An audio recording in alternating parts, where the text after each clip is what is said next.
Welcome everybody to the second lecture in the Inside Out lecture series.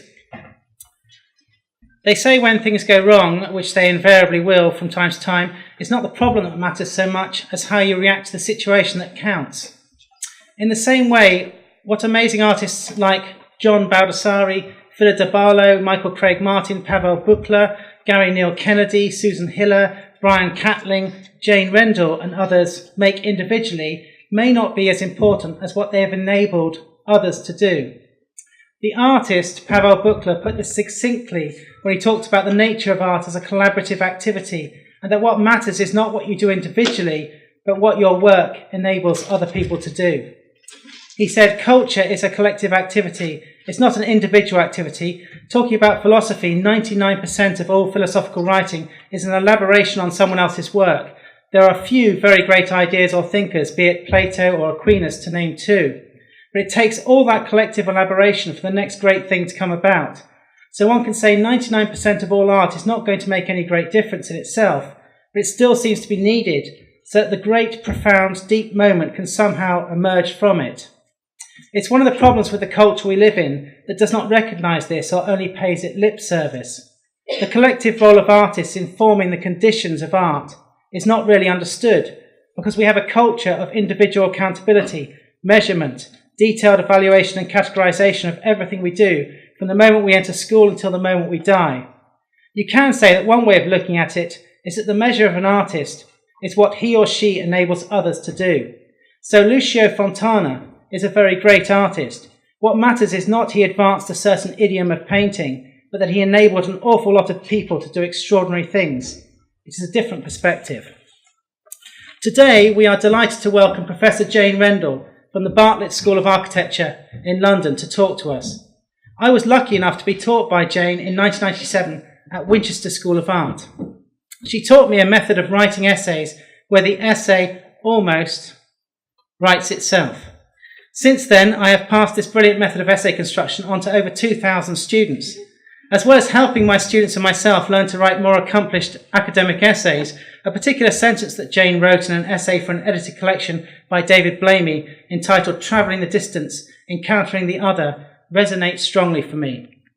Irigae's notion of the daughter spinning to make room between her and her mother resonates strongly for me. I imagine being 5 again, spinning round and round in the middle of a room, only stopping when the furniture, the walls and floor begin to revolve around me, when everything around me slips out of place. For me, this is the place of prepositions, a space inhabited by angels. To travel the distance, to think between, I need to be spun out of place. But I also need to be engaged in my encounters with others. Working practices which necessitate both freedom and committed contact present opportunities for questioning my own ways of thinking and making. This creates a real space for critical and transformative dialogue, where I discover parts of myself in my encounters with others. I discover parts of myself in my encounters with others. That may be true, Jane, but I'm sure we are all discovering a lot more in our encounters with you.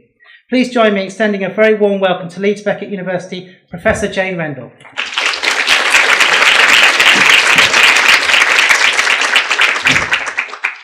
Thank you very much, Simon, for such a lovely introduction and reminding me of that skill of how an essay can write itself. I think you might need to remind me properly of that technique. It would be very, very helpful. But it's very nice to be here. I've just spent the last hour in Simon's office reminding myself of his amazing work with information as material and his amazing collection of artist books and fantastic projects that he's been working on, which for a show coming up, I think, relates very much, I think, to what I'm going to talk about, but perhaps from the other side of things. I'm going to talk about sight writing, but I think Simon's work's very much gone into the area for some time now of sight reading. And in fact, a lot of the work that I'm doing around sight writing, what I'll present today are 3 different projects, and if we have time, a little bit more of the kind of conceptual thinking behind them. But a lot of that work takes place through teaching. So I teach a class on sight writing, which is mainly takes place in this term, January to April. And a lot of what we do in that class is read sites. So we've started to do our seminars where we're reading text by others, not in the classroom anymore, but out on site. We started that process last week, where the students in the class decide which sites would be the most appropriate or interesting place to bring meaning to the text that we read. So last week we were reading Donna Haraway's work on positionality and standpoint theory, where she argues for this idea of what she calls partial objectivity, so critique of the full notion of objectivity in science. And we decided to read that text on a estate called Robin Hood Gardens that's just about to be demolished in London. Very, very contentious project around the housing crisis in London. And reading that text on site brought all kinds of different meanings to it. And through the course, the students all produced their own version of what a site writing might be. And for some of them, they're coming from architecture as designers, others coming as historians, others as artists. So each year, the whole plethora of what site writing might be and what site reading might be shifts. And often they also produce exhibitions of their site writings, which then become readings aloud, or raises this very interesting question of how writing becomes a reading or a reading in some way. So I think this idea of reading is very much behind and inside site writing. But I'm not going to kind of talk ad lib today. It's going to be a presented paper that I'm going to read from. So I'm going to start with a project called To Miss the Desert. And this was written in relation to an artwork by an artist called Nathan Coley and a piece that he made called Black Tent. And it was curated by a curator that you may well know, who's based in Birmingham these days, called Gavin Wade, for a project called Art and Sacred Spaces. So I'm just going to read a short extract from that essay, and thinking a little bit about what Simon was saying or defining in terms of what art might be, which is in a sense enabling work from others. I suppose that the focus for me here is really about opening up what criticism might be in order to enable different possibilities for critical writing that might start to cross over more with artistic and design practice. So this extract that I'm going to read is called Around the Edge. I don't know if we could have the lights down a little bit. I don't know. Is that possible? I think we change it to change it. Ah, okay. I don't want to do that. No, that's fine. We'll go with things as they are. No problem. The bathroom has a floor of polished marble, black, interwoven with white veins. Perched on the toilet with her feet dangling off the ground, she traces the white lines with her gaze. She keeps alert for cockroaches. At any time, one might crawl through the cracks around the edge of the room and into the blackness. 14. Floor finishes. Location G6. Lay new flooring 300mm by 300mm terracotta unglazed tiles with sandstone colour grout, 10mm wide joints. All tiles to be laid out from centre line. Finish floor level to match G5. All the floors are marble, smooth and cool, laid out in careful grids, except for the big golden rug next to the sofa. She likes to follow its intricate patterns with her feet like paths around a secret garden. But if you dance around the edges of the squares, you mustn't be silly enough to fall in. Who knows what could lie in wait for you in an enchanted garden? Along one edge of her garden are a number of small rooms. These are home to Gullum and Kareem. Gullum is tall and fair-skinned with light hair and green eyes, and Kareem shorter, stockier, with darker skin, hair and eyes. They fought each other in the past, and they'll fight again when the Soviets come to Kabul. And then again when her own people search the Hindu Kush to wipe out all evil. But for now there's no fighting. Once the sun has gone down, they sit and eat together. He's a man with property and wives. Inside the walls of his house are sunlit orchards with trees full of dark purple fruit. A group of women dressed in different shades of red watch them arrive. Some have covered their faces, but she can still see pink nail varnish on their toes, and as her family draws closer, the women disappear. 14. Floor finishes. Location 1.5 and G5. 4-bow nan lino sheeting 1.5mm to be laid out on 6mm WBP ply subfloor. Ply and lino to run under appliances and around kitchen units, colour TBA by client. Aluminium threshold at junction with G2, G6 and 1.1. They sit upstairs in a long veranda overlooking the garden. The only furniture is a carpet laid out in a line down the middle of the room. Important men from the village, all in turbans, sit cross-legged around the edges of the carpet and eat from the dishes laid out between them. Her mother, her sister and herself are the only women. As they walk back down through the dark house to leave, she sees a pair of eyes watching her from behind a screen. The eyes belong to a girl with the hands of a woman who glints with silver. Later she learns that this is Corinne's youngest wife, once the nomad, who carries her wealth in the jewels on her fingers. So I'll just say a little bit now about the composition of that piece. So Black Tent had developed out of Nathan Coley's interest in religious structures. These are now some images of the artwork. But particularly his interest in the evocative and very precise description of the construction of the tabernacle that's given in the Bible. Gavin Wade had read a piece of my writing where I questioned whether it was possible to write architecture rather than write about architecture, and so he asked me to write a tabernacle. I felt that the text in the Bible was already a writing of the tabernacle, and so I decided to write Black Tent. I don't know if any of you have read that section. I'm not a religious person myself, but it is a really exquisite piece of architectural specification in some ways. This description, very, very evocative and full of material qualities about how one would build a tabernacle. So with that piece already in the world, I felt it would be more interesting and challenging to try and write the artwork, to write Black Tent.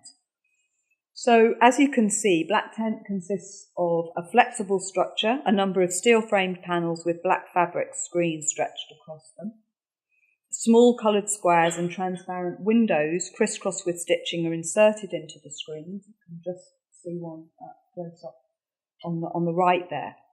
So Black Tent moved to a number of different sites in Portsmouth, including 2 in the cathedral. I think there was also one in a school, one in a shopping centre and one in a park. And it reconfigured itself for each location. So when it came back at the end of the project of the cathedral, it was in a different configuration from the one that it started out in. So the essay that I wrote tried to echo different aspects of the artwork, Black Tent, the differing configurations of the panels depending on their situation. And also, each section of the essay is composed around a different kind of spatial condition, such as around the edge. So I picked up different spatial conditions from the artwork and used those to structure the narrative. Like the artwork, I'm interested in the essay in different kinds of boundary conditions. So some of them are political, some are personal, some are material, some are psychic. And I think in some ways the writing does try and parallel Coley's interest in the bounded site of the religious sanctuary, but in a way, being a piece of criticism, it also questions the religious iconography, the Judeo-Christian iconography at the heart of the piece. So I'm more interested in my essay in the spatial motifs around the secular sanctuaries of home and refuge, and also I'm interested in kind of shifting this focus on the Judeo-Christian location of the sanctuary from the tabernacle and the church, and placing that in the context of Muslim culture, Islamic culture, in order to try and destabilise that focus in some way. But I do that quite implicitly in the writing, as you probably picked up on, rather than explicitly. The narrative also tries to work analogously to the artwork. It's something that in ancient Greece was called ekphrasis, when you try and perform the qualities of an artwork in a piece of writing. But I'm doing it slightly differently in that I want to build in a critique into that process. So ekphrasis is usually a piece of writing that's more like an ode or in praise of an artwork or an artefact.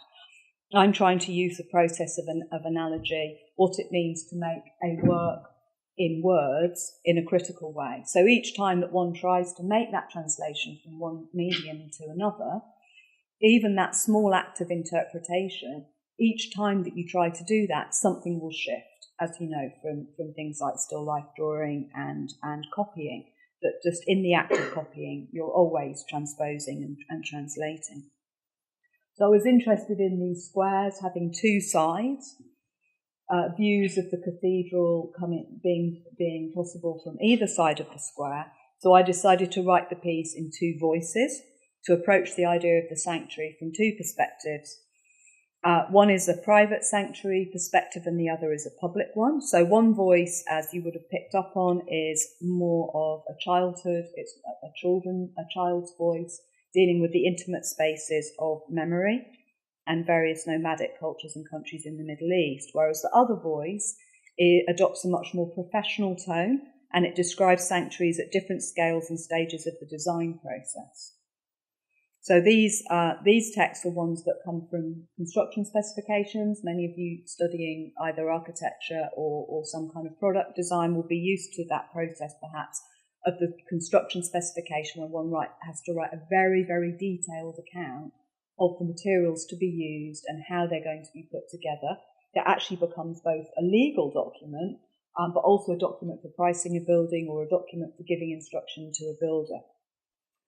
So I went back through my portfolio and found specifications that I'd written when I was designing what we might call contemporary sanctuaries, which were a series of community buildings that I'd been involved in designing for different so-called minority groups, but also refugees for women and so on. So I use those details as the second voice.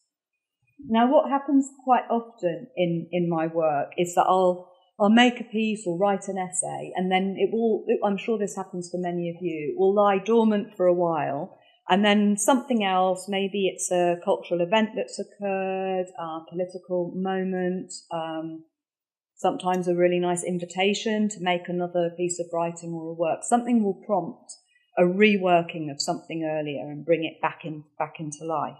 So that happened in the case of this piece, where I took parts of the previous essay and remade it into another piece called an embellishment purdah. So several years after I'd written the essay, I was involved with a group of around 14 different artists and designers and architects, and we were part of a project called Spatial Imagination in Design. It was a research funded project that I ran from the Bartlett UCL with colleagues and also external partners. And we ended our year-long series of workshops with an exhibition at a gallery in London called the Domo Bal Gallery, which is in a Lake Georgian terraced house. I'm not going to take you through all the different works in the show, but this is just to give you a flavour of what the space was like. So, and I think you can still visit some of the work in a website called spatialimagination.org.uk. The piece that I made was a two-part text installation called an embellishment purdah. So I took different extracts from the original To Miss the Desert essay and arranged them in the catalogue for the show. We did a book catalogue to match the panes of glass in the window of the gallery overlooking the street. This 3-4 configuration of 12 squares. So it's got these two parts, one in a book and then one in a window. And across the glass, I repeatedly wrote the word, I'm not sure if you can quite see there, or maybe some of you can, the word purdah in black coal, so black eyeliner, in Dari, which is the script of Afghanistan's official language. There are two main languages spoken in Afghanistan, Pashto and Dari, and so this was in Dari. The term purdah means curtain in Persian, and it describes the cultural practice of separating and hiding women through clothing and architecture, so veils, screens and walls, from the public male gaze. The term purdah, its origins, which are cultural, religious and geographic, are highly debated. And they relate to class and also location, urban, rural location, as well as to sex.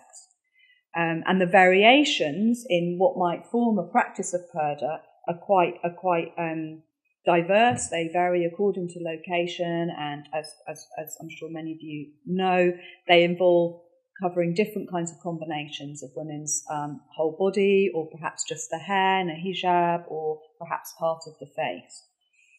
In Afghanistan, for example, although in 1959 the Prime Minister Mohammed Daoud had abolished veiling and seclusion for women, when the Taliban took over Kabul in September 1996, they issued edicts prohibiting women from working outside the home, attending school, or even leaving the home unless they were accompanied by a close male relative as a chaperone. So that might be a husband or a brother, father or son. Women, rather bizarrely, weren't permitted to wear white shoes or socks because this was the colour of the Taliban flag. And there's an amazing film called 3 o'clock in the afternoon, which is based on that particular regulation, which I would highly recommend if you're interested in it. They also weren't allowed to wear any footwear that made a sound when they walked, and any houses and buildings that had women present in public view had to have their windows painted over. In public, as I'm sure you're very familiar with, women had to hide themselves in a shadari, which is a variation of the Persian chador, which means tent, a loose garment, usually sky blue, covering the body from head to foot with only an embroidered mesh, which you can just see there, through which to see and breathe. And it's this screen which plays such a key role in Western representations of the veil, presenting as it does this rather enigmatic view of the other, in this case the other woman, whose eyes may well be outlined with black coal, but perhaps only in the imagination. So I think it's understandable that discussions around the veil continue to provoke much controversy, especially in feminism. And in an account of arguments for and against the veil that were raised in early 20th century Egypt in response to the publication in 1899 of Qasim Amin's Tarar el-Nara, The Liberation of Women, the feminist cultural historian Leila Ahmed argues that in identifying the veil as a tool of female oppression, feminism has, perhaps unwittingly, along with anthropology, played the role of handmaid to colonialism. And I'll unpack this a little bit more in a minute. So in using the veil to represent Muslim culture as backward, Ahmed argues that the aim of unveiling women in order to liberate them from repression has operated as the mode of justification for one patriarchal culture to possess another. This is an attitude and practice witnessed historically, she argues, for example, in the French colonisation of Algeria, whereas Ahmed quotes from Frantz Fanon's The Dying Colonialism from 1967, the occupier was bent on unveiling Algeria. And of course, more recently, unveiling was given as one of the key justifications for the invasion of Afghanistan by contemporary crusaders such as the US, the UK and allies. So reading this text by Ahmed was a very important moment for me because it helped me see the veil in a way which complexified it. I think I'd taken a much more obvious kind of feminist position before, that veiling was wrong. And in reading her text, it made me understand that actually the way that arguments about unveiling were used were actually about patriarchal kind of conflicts, and they were absolutely key to the practice of colonialism. And I think that was, in a way, one of the key motivations for making this piece of work, to try and kind of think through some of those issues. At the time I was making the work, there were constant articles in the daily media about why we should be going to war in Afghanistan and Iraq. But at the same time, there were lots and lots of articles about the terrible conditions that women were living in under the Taliban. So this is not to say that that isn't the case. Women did live under terrible conditions under the Taliban. But at the same point, it was very interesting to see that that was kind of being placed in the media in a very strategic way in order to whip up a kind of support for the war effort. So the veil was being used in this quite strategic way. And I'd actually really like, I'm sure this is a project that I will be returning to go back and really look at some of those stories and look quite carefully at how that was happening in the press. So repetition is the acting out, this is in psychoanalysis, of what has been repressed in the unconscious. And the artist Sharon Kifland, which I'm sure many of you know her work, has pointed out that repetition for Freud is the incessant exposure to horrible or upsetting events and circumstances, the compulsion to repeat an action when its origins are forgotten. Unless one remembers the past, if events are suppressed, something is returned in one's actions. So this, in a way, is a kind of theory of trauma. So anything that is repressed and not worked through in psychoanalytic terms or dealt with in some way will come back. And many have argued that some of the effects and the trauma of the Holocaust, because it wasn't being worked through in more contemporary Israel, has had the effect of repeating such actions within the conflict we see now between Israel and Palestine. And it obviously also happens less on the level of cultural trauma, but on very, very personal, much more small-scale issues in personal life that some may not even want to describe as trauma, but nonetheless they're perhaps things that aren't worked through from early childhood, and they come back in actions later on, some of which might be funny and amusing, some could be more troubling. I noticed that in Embellishment Purdah, in repeatedly writing the same word across the glass, focusing on its precise formation again and again, I recalled my school days writing out sentences aiming to make my handwriting as small as possible, so that as a left-hander I didn't smudge the ink. In trying not to spoil the perfect letters formed of liquid coal, I realised that I was writing from left to right, so writing against the flow of an Arabic or Persian text. So I'm not arguing that the days I spent doing writing exercises at school were traumatic in the sense of a large-scale cultural trauma, but it is interesting how much the body remembers certain kinds of actions as well. So I'd forgotten all about this thing of trying not to smudge ink, but as soon as I started writing out these letters, that whole kind of memory came back. Calligraphy has been used as a screening device by artists like Mona Hatoum, here in her work Measures of Distance from 1988, where video images of the artist's mother are overlaid with the Arabic text of letters she sent to her daughter from Beirut. And in her photographs of women that are covered in calligraphy, the artist Lala Sadi focuses on how this Islamic art form has been made inaccessible to women, whereas the use of henna as a form of adornment is considered women's work. Describing the oppression of women's lives in Shia areas such as Herat in western Afghanistan, the journalist Christina Lamb's book, The Sewing Circles of Herat, discovers how, in order for women writers to read, share ideas and study banned foreign literature, they had to meet under the guise of sewing groups such as the Golden Needle Sewing Circle. So I think it's quite interesting, was very interesting for me in this, the relationship between writing and stitching. There's a lot of work in textile art that makes these connections between textility and textuality, but I think here there's an interesting kind of political moment where in order for women writers to write, they had to pretend that they were actually doing some sewing. The other connection here might be around the idea of adornment or embellishment, which is a kind of remembering, can also be linked to reminiscence.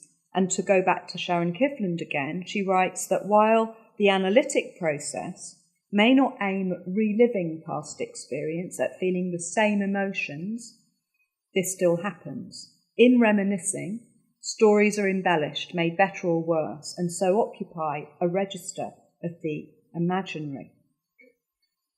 So I imagined that in order to make this piece an embellishment purdah, that when the sun set, the writing would form a rug like a pattern on the gallery floor, where the viewer's shadow facing west, so intentionally facing away from Mecca, would be cast behind him or her. In early January, however, the time of year that the work was installed, the sun was far too low in the sky to create the intended shadow. Yet other unexpected effects were produced which resonated with the concerns of the piece. To perform the writing, I had to stand in the window, my face screened, occupying a position behind a veil that I hadn't imagined, and as night fell, Light from inside the gallery illuminated my body. So I'd like to talk about this because it was a mistake. You might say, well, that's a mistake. The intention of the work, I'm being trained originally as a designer, the intention of the work didn't quite pan out as planned, not having thought through this issue of what the lighting conditions would be. So this idea of the shadow that I had and trying to make the window into a rug, because I was interested in a kind of rug called an enzi, which is not so much a rug that goes on the floor, but that hangs over a doorway that makes a kind of threshold position. I wanted the writing in the window to make this rug shadow, but completely misjudged the angle of the sun and also the intensity of the sun. But other things happened, and I think for those of you who do make installations or live works, I think it's really important to work with error and mistake, and that there's nothing better than actually trying things out and seeing what happens as a result of them. So I think what I really learnt from this piece is that the actual performance of doing the writing itself was a really key part of the work that I hadn't intended, a kind of performative writing, if you like. I hadn't thought through at all the idea of documenting that process. Luckily, a friend was passing outside and took this image, which is the only one that I have, which I actually really love.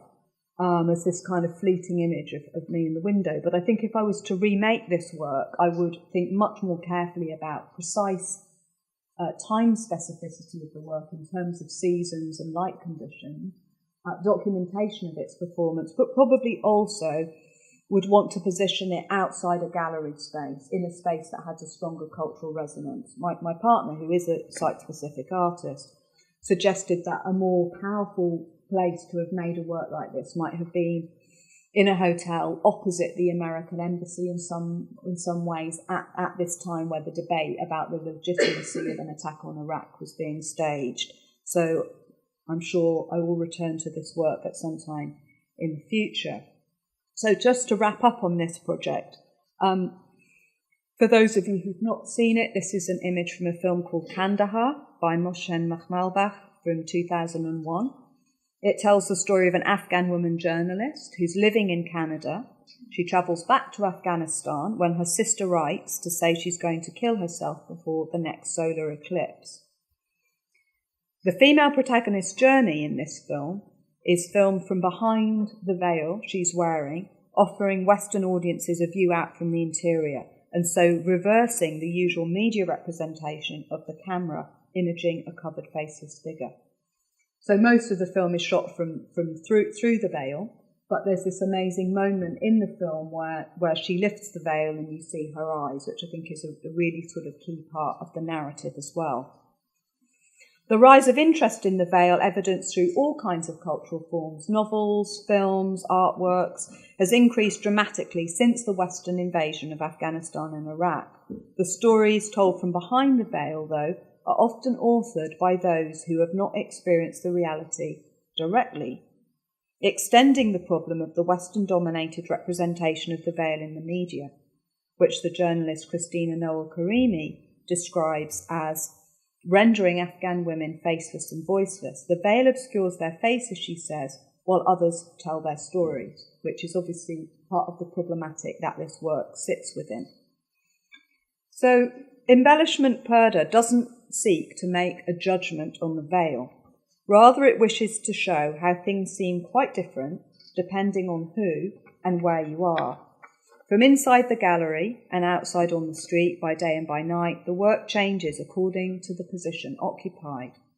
Sometimes transparent, at other times opaque, revealing then concealing. This embellishment or decorative covering invites the viewer to imagine beyond the places he or she can see. And I do think if I was to, again, to kind of remake this work, particularly in the context of Middle Eastern politics and women's role in public life, I would want to make it as a collaborative work, not as a kind of sole-authored work. I think it would be more interesting. Increasingly now, the students that I have who are coming from all different countries in the Middle East have given me really, really interesting feedback about this work, about the scripting, which kind of sits between some Arabic letters that are also reworked in Persian letters, and the history of the tension between those two languages. So there's a whole area that I think I would want to dig into in more detail. I'm actually just going to skip through this part because it's a little bit more theoretical, and I think I would rather just end with describing another project given time. So this is a very different project. I guess what stays as a constant is my interest in architecture, in psychoanalysis, but also the spaces of transition or threshold, like the window. So this is a book that will come out hopefully in a couple of weeks' time. I'm just going through the final proofs at the moment. I've worked with a graphic designer on it, Marit Munzberg, and hopefully it's composed in 3 different voices, and it's going to be printed on 3 different paper stocks. So every single paragraph has actually had to be written in order to fit onto a certain paper stock.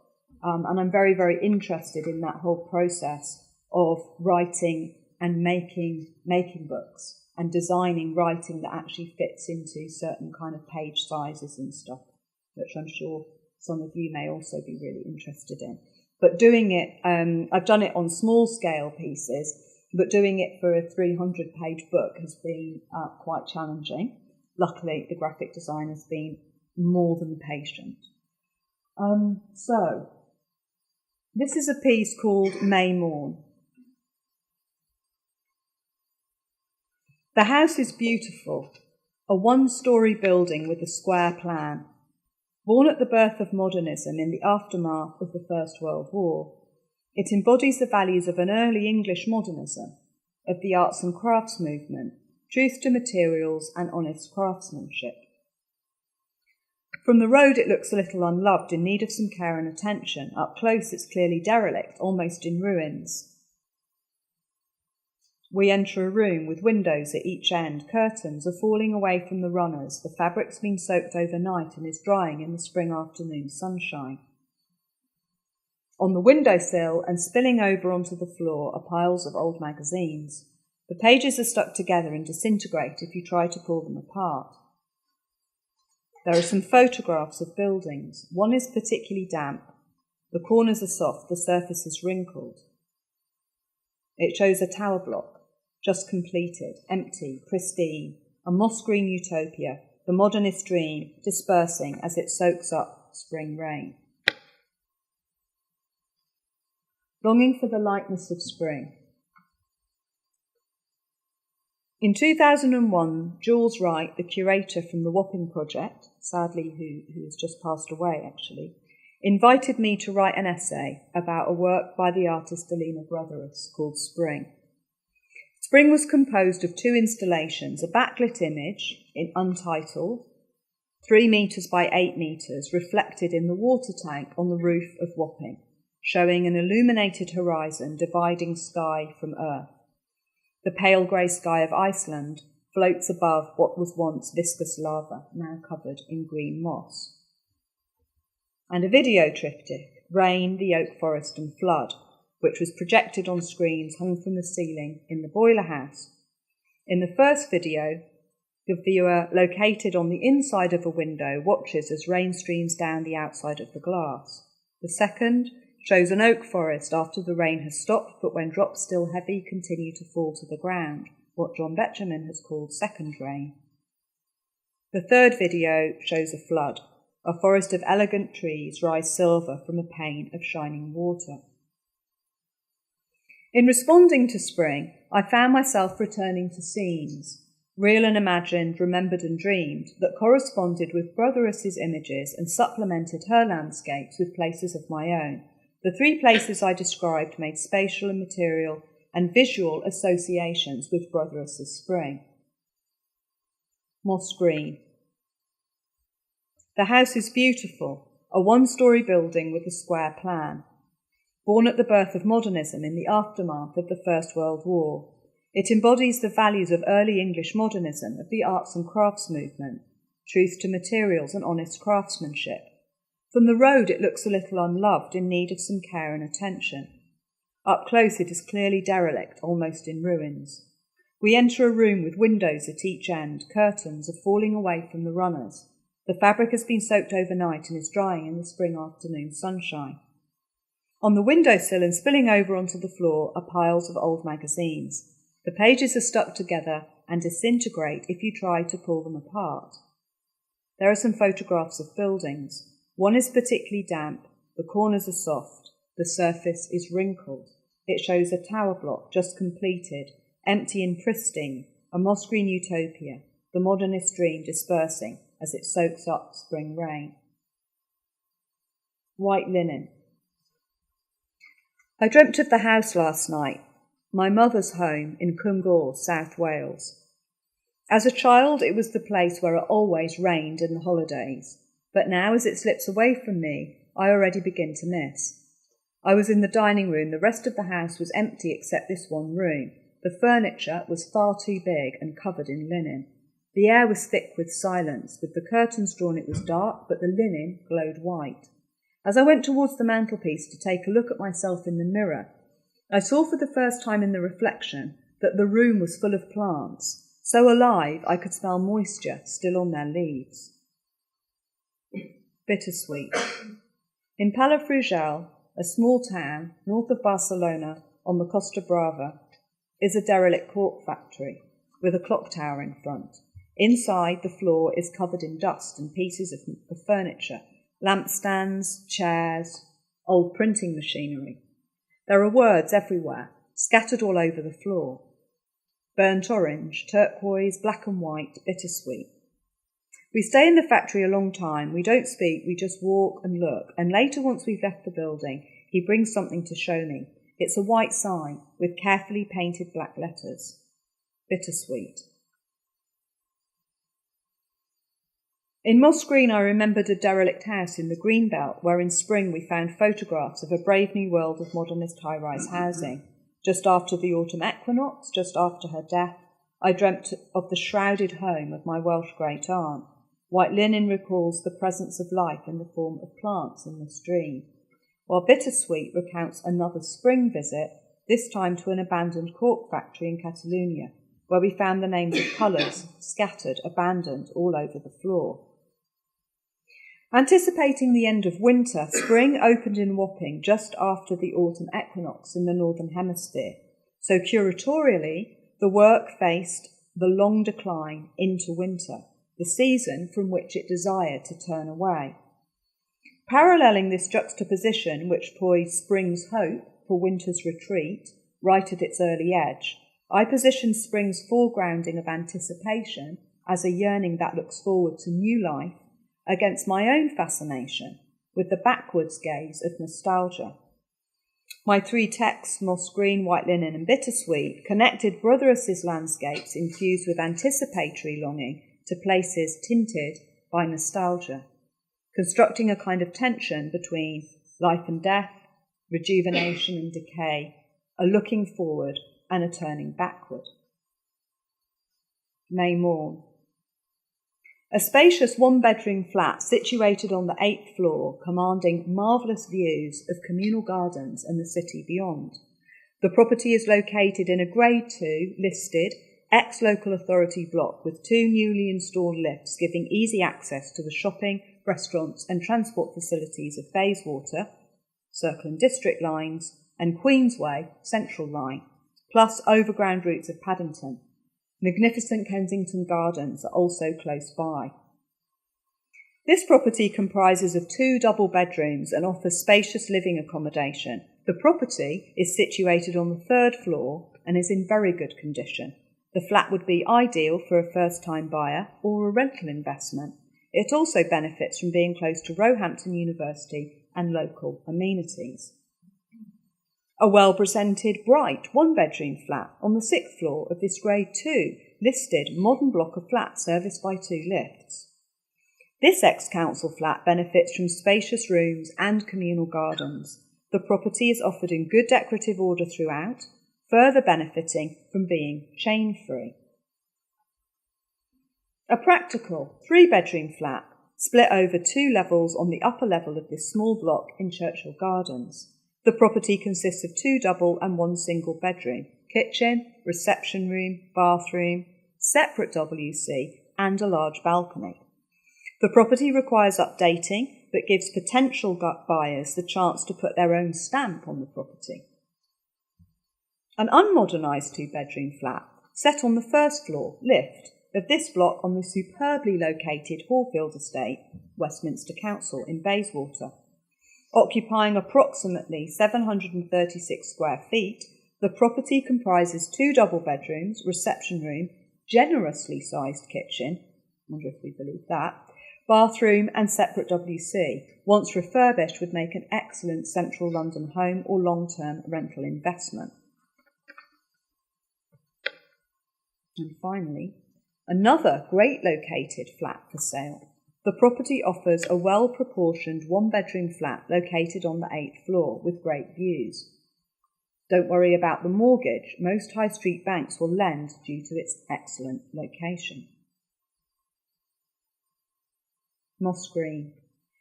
My first visit to the house I came to call Moss Green had occurred in the spring of 2001. For the next decade or more, I was to walk past Moss Green several times a year as part of my weekly Sunday walk. Every Sunday morning, whatever the weather, my partner and I make the journey to Waterloo or London Bridge Station and board a train taking us to the limit of the metropolis, to London's so-called Green Belt. After about an hour, we disembark the train and walk into the dusk along the paths of the Weald. On our walks out of Sevenoaks, we sometimes take the route down Oak Lane, then Grassy Lane, past Fig Street, and then along Gracious Lane, drawing to a halt at the fork in the road where Moss Green is situated. When we first saw the house, we were entirely enchanted with the way of life it represented, as well as the arresting beauty of its slow yet gentle decay. The house was single-storey of brick and timber construction placed at the top of a scarp slope, with its porch facing a view out over southern England, under which 2 benches faced one another. The interior was full of exquisite touches, a perfectly placed built-in cupboard, a carefully detailed windowsill and frame, a thoughtful light switch, a door handle that fitted like a glove. It was hovering at that point where the decay was still able to provide an atmosphere of charm, where the thought of collapse could still be held off, and where it was possible to imagine oneself into the house, repairing the woodwork and occupying the rooms. We guessed it had probably been built after the First World War, perhaps as part of the programme called Homes Fit for Heroes, which allowed returning and often traumatised soldiers to readjust to civilian life in the comfort of a simple domestic setting with space for gardening and growing food. But over the years, the house has increasingly fallen into disrepair, and our spirits now sink each time we see it. When its slate roof was removed around 3 years ago, the rot really set in, and as a structure, it's now barely stable. As it slipped past the threshold of being savable, we've surrendered our dream of living there ourselves in a modest rural retreat. No doubt the new owner is waiting for that moment of collapse when the walls cave in order to construct a dwelling which requires no expensive restorative work. I wonder whether Moss Green should have been listed and whether I should have taken on that task myself. And if it's not valued as a piece of architectural heritage, what are those emotional qualities it holds that make it feel special enough to want to save? On one visit years ago, when the house was open to the elements but some of its contents still present, we noted books on architecture, old journals from the building trade and piles of photographs. We salvaged a few items, notably one book, New Architecture of London, a selection of buildings since 1930, along with some black and white photographs, some of which I've shown you here. Recently, in examining the photographs more closely, I've become fascinated with tracking down the buildings imaged in them, as well as the architectural qualities of the structures. I've had text-based clues to work with, such as, and you can see here, just the letters WITL.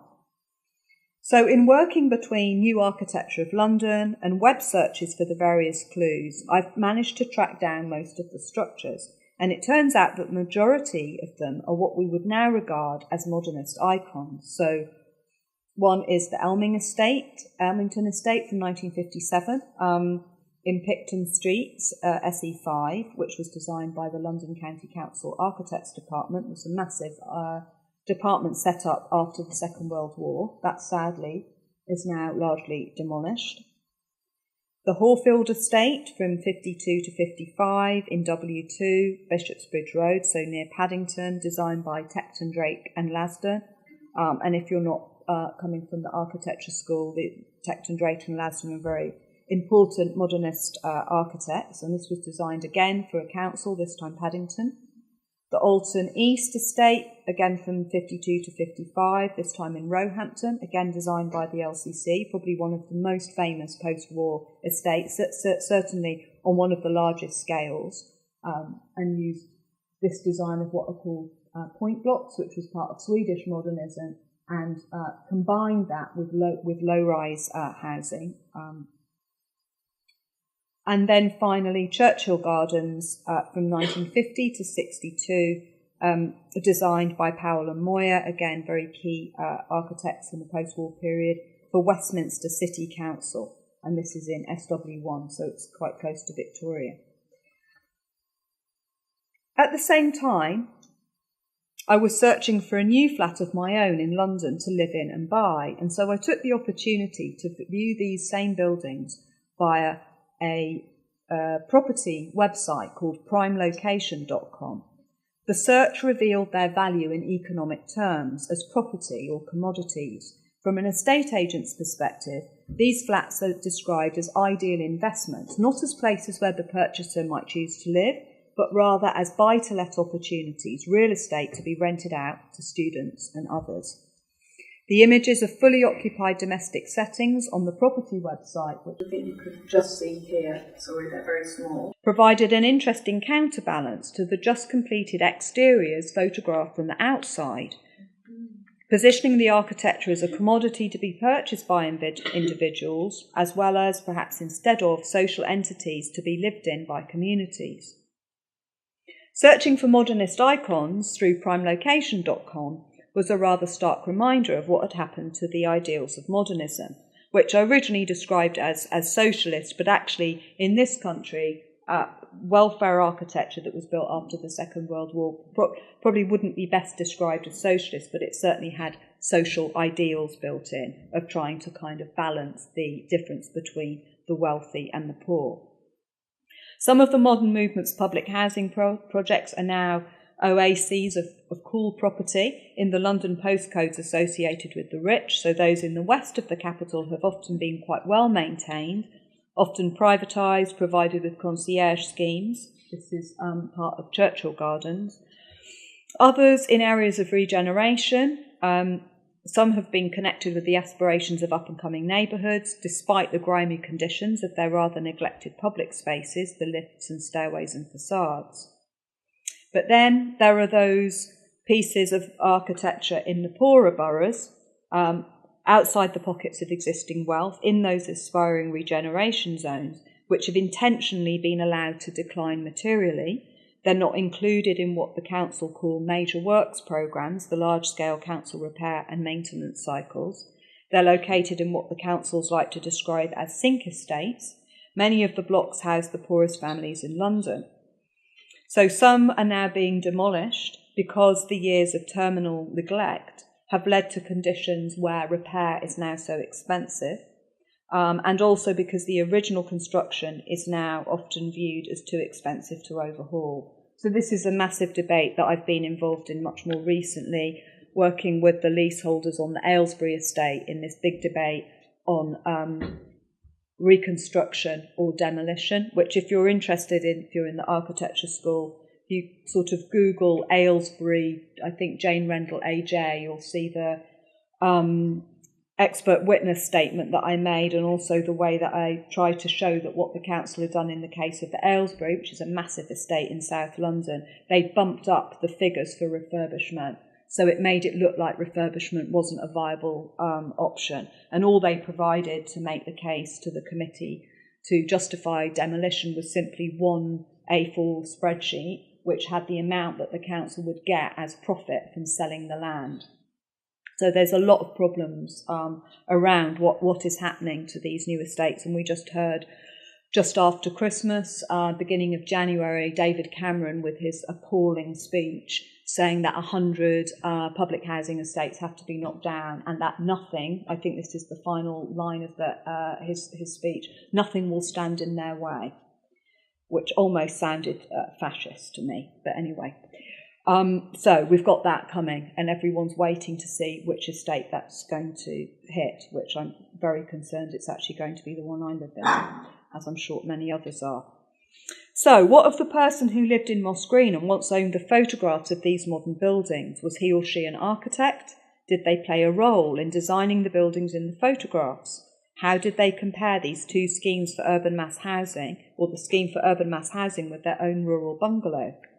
If the delicate beauty of Moss Green points outwards to a whole network of modernist icons, how should one compare these two modernisms, the earlier vernacular craft base of the arts and crafts, with the later phase of industrialisation and standardisation? From Tacitus Dean's work critiquing the heroism of modernism by pointing to the failure of certain technical schemes like sound mirrors from 1999, to Rutley's Luxembourg's photographs, glowing photographs of North London's high-rise flats in a piece called Taliban Towers 1 and 2, which title Modernist Architecture, a Monster, a Taliban, there's been a recent fascination with the so-called failure of the modern project. At some times this takes the form of a wistful melancholy for modernism's passing, other times a more gleeful delight at the collapse of a social dream that some see as too forceful and others as ridiculously idealistic. But I'm not sure that modernism has failed. Rather, I think that aspirations for social community and progress that it embodies have been driven out, in England at least, by a government keen to promote an ideology of home ownership. If everyone is weighed down by a hefty mortgage, the capacity for dissent is drastically reduced.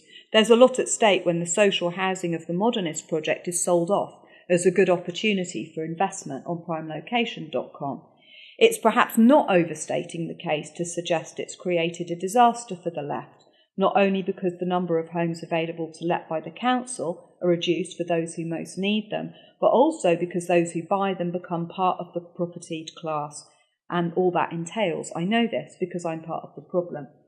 So the flat I bought in the end on this estate, the Wyndham estate in South London, is the third one from the top. I won't go into a lengthy story about my relations with Southwark Council, but you see the very lovely picture windows, metal crystal windows, which as an architect we all love so much, despite the appalling U values. Those were quickly whipped out, so now the whole facade of that building is full of plastic windows with much smaller dimensions. It's too painful to show you the image, and the amount it cost, which is somewhat eye-watering. And anyway, a very, very long story, which I won't go into now. It's a topic for another day. But it's these kind of estates now that are being targeted as the ones that have to be demolished because they're sitting on land in SE5 in this case, which the government want to put new estates in, 450,000 for two-bed flats that will bring in more money.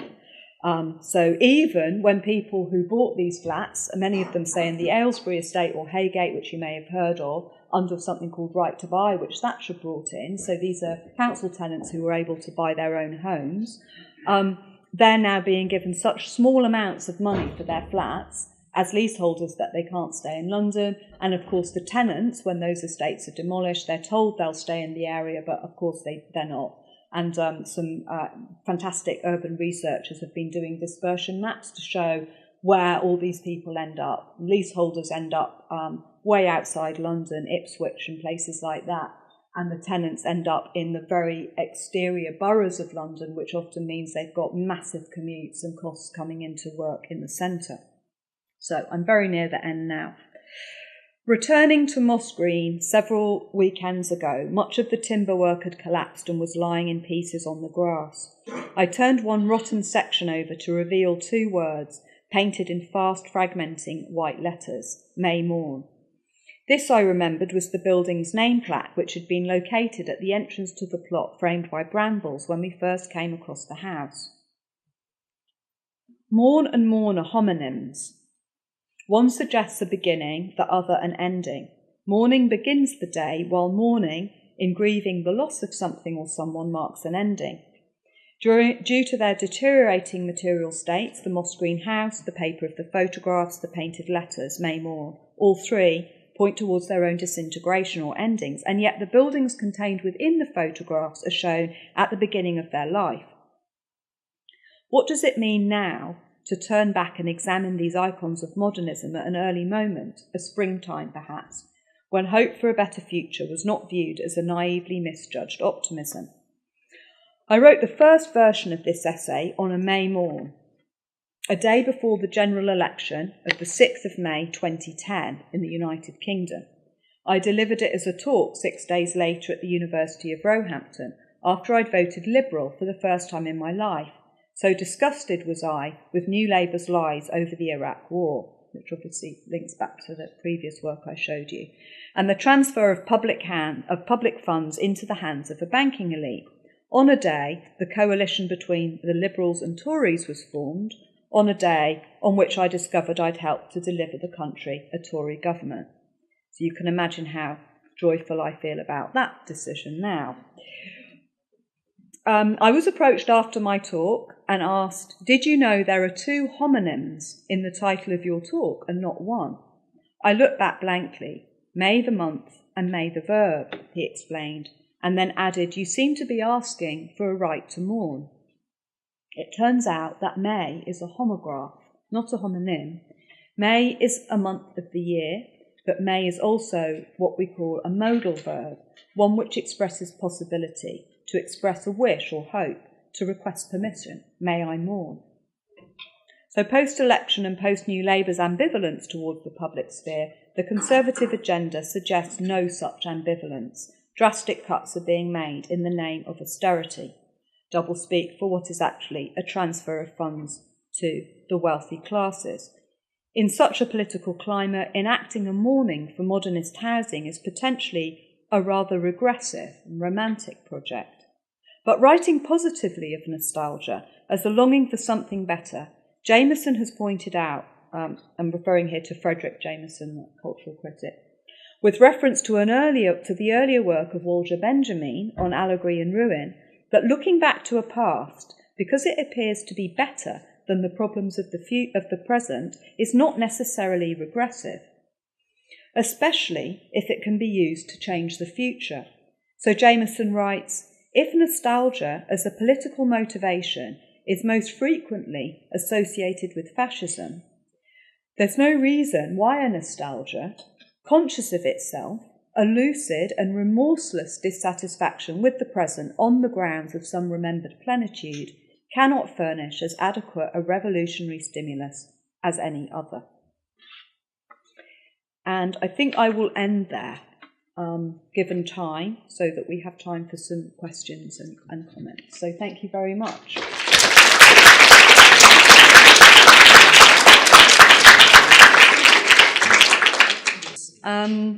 I'm sorry I didn't get to the last project, so I'm not able to explain what the image on the exquisite poster is about, but perhaps next time. So, any responses or comments, clarifications, disagreements? No?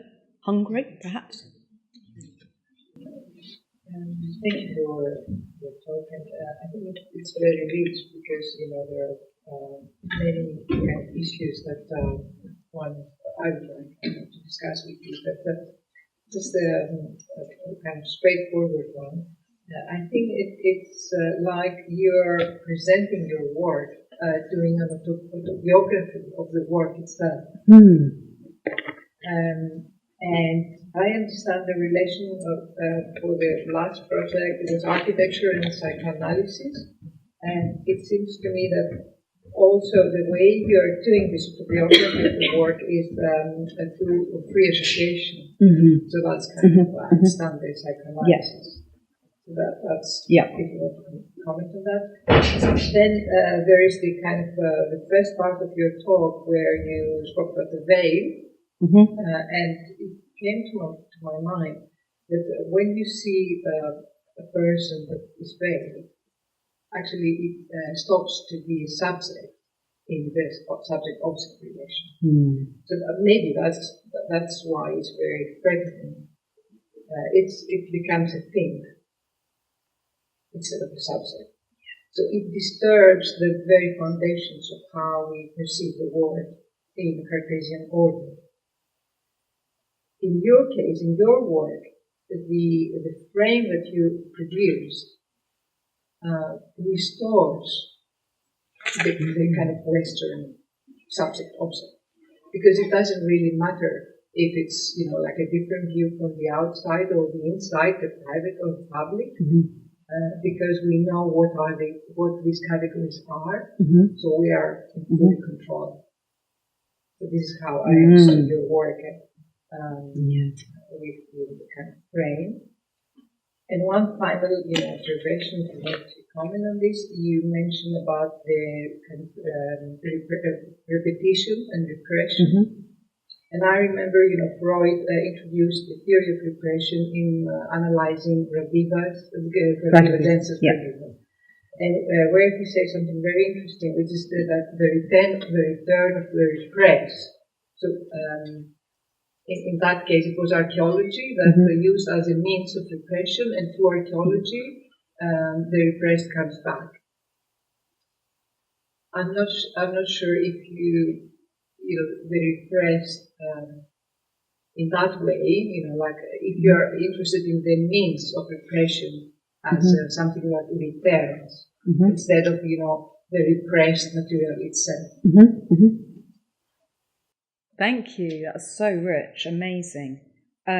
So I'll just try and work through them in order if I can. So the first point about autobiography.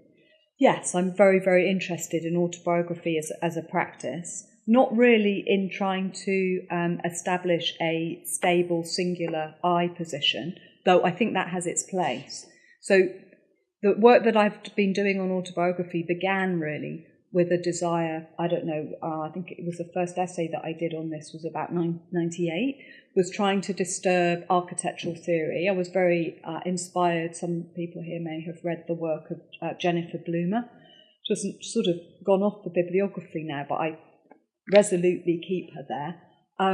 And she was very interested in Hélène Cixous, so a lot of the kind of French architecture, écriture féminine, and using the technique of bringing autobiographical material into so-called objective discourse in architecture in order to kind of destabilize some of the categories. I think at that time I was seeing the use of a kind of subjective position in autobiography as a way of destabilizing a false neutrality that's often the case in both particular styles of architectural theory or academic writing, like this essay will, that kind of false objectivity, with subjectivity. But increasingly now, because a lot more of my work has been engaging with the building sciences, and that's the problem there is that subjectivity gets understood as a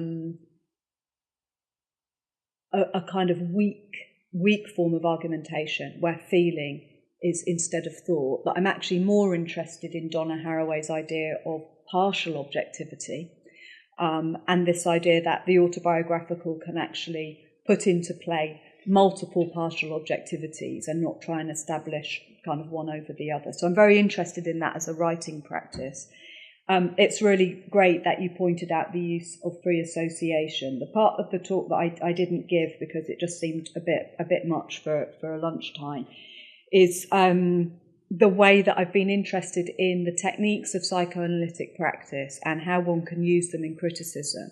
So rather than using psychoanalysis as a tool or analytic tool on a piece of architecture or an artwork, I'm more interested in the relationship between the analyst and the analysand. So the analyst's position in psychoanalysis is what's called free-floating attentiveness, or attentive listening. It's very much a listening position. And at certain points, interpretation, depending on what material is put forward by the analysand. The analysand's role is to free associate. which is actually quite difficult to do. I certainly wouldn't want to start free associating here. Some more brave people might be prepared to. All kinds of weird stuff happens when you start to free associate. But it is an amazing process to use in relation to encounters with buildings and artworks, because it brings up memories, imaginary spaces, which are very different from a traditional idea of criticism as a form of judgment. So I'm interested in bringing in these more free associative spaces to, again, slightly disturb what we might think of as critical judgment. In terms of your comments about breaking the frame or the veil, you've answered something that actually always troubles me when I show that image, particularly of the blue veil in Purda. I mean, it's partly because it's not the image I've chosen it's not actually being worn. It's from a place where you can buy those buy veils, and so it does have a very slightly disturbing quality to it. And it's exactly what you say, that it places the role of the subject in the role of the object. But I'm also really interested in what you're saying about what I'm doing, that I think there's a problematic there, that if I'm restoring it to the terms of a Western subject-object relationship, or even to a Western notion of intersubjectivity, then that needs to be challenged in some way. Or perhaps it raises a really interesting question about whether intersubjectivity is actually culturally conditioned and historically conditioned, which I think is fascinating. So, yeah, would like to think more about that. And then in terms of repetition, I suppose my interest here is in the relationship, again, going back to psychoanalytic technique, of the relationship between working through and acting out.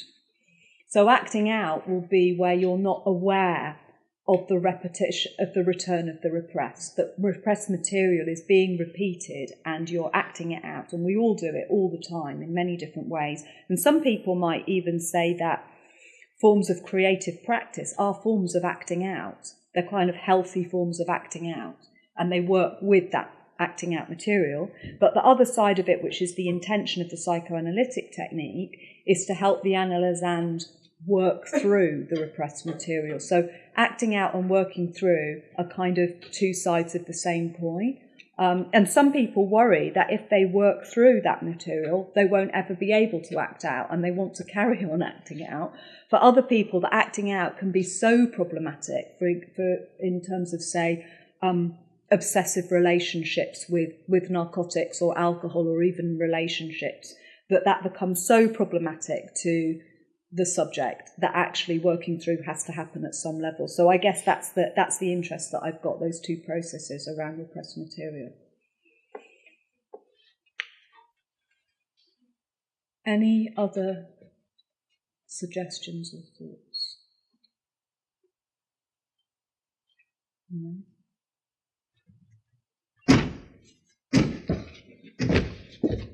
No last questions? Well, just remains to say thank you very much, Jane Rendell. Thank you. Thank you. Thank you very much.